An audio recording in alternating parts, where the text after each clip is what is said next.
It's very important for us as Muslims to preserve our Islamic heritage for many reasons. The first one is our religion is based on places, is based on a history, and it's part of a bigger history of all the messengers, peace be upon him, and the prophets, peace be upon him. So it's important for us to have this memory. It's important for us to visit these places. It's important for us to show respect towards the places, because with the places that we don't worship, we worship only God, but these places are reminding us of the very essence of our history and in the way we have to deal with the world. It's essential to understand one thing, because many of the people who are against all this heritage are saying we end up worshipping the places, and we are saying no, we are not worshipping. These are places where first we show respect. Second, it's the dignity of our history, because we have human beings and believers who came before us. And second is the way it's not to divert our attention from God, but is to reconcile our history with our worship. So it's much more an added value to worshipping the one God than diverting us from the very essence of Tawheed, the oneness of God.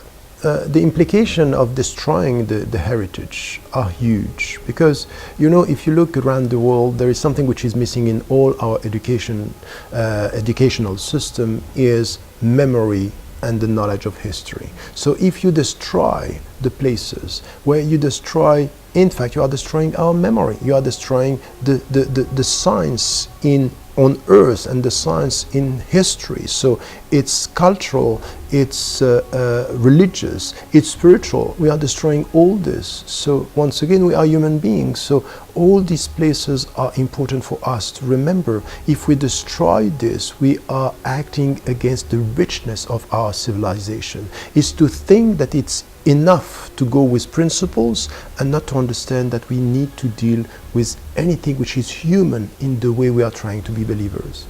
I think that many scholars, and especially in some trends, very literalists, are saying no, we should not have these places, because in fact we end up worshipping the places. And this is why we have to be very strict by saying no, these places are places where we remember, where we are. It's like when you enter a mosque, you are not worshipping the mosque. It's a place where the mosque is helping you to remember him.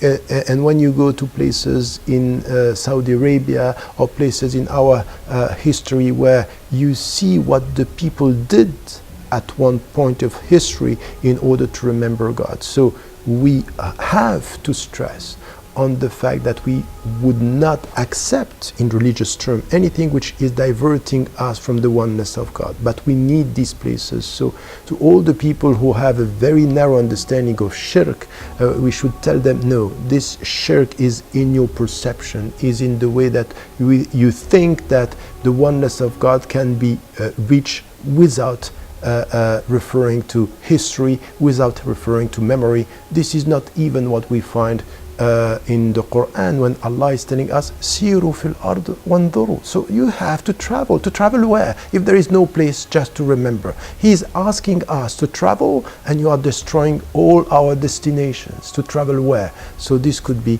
the right answer to a wrong argument. When I heard about your campaign, and when I heard about what you are trying to do with reviving and protecting, I think that this is where Muslims should be. So being with you and being involved, women and men and even students, this is where they have to be. This is where they have to protect our memory, to celebrate our history, and to make it clear that as Muslims we respect what our ancestors, what the people did before us. So we are not here to protect oil and to destroy monuments. We are here to respect monuments in order to worship the only one God. So anyone who is listening to us here should be involved and try to be involved as much as possible in your campaign, and to support it for the sake of Muslims and for the sake of their dignity in history.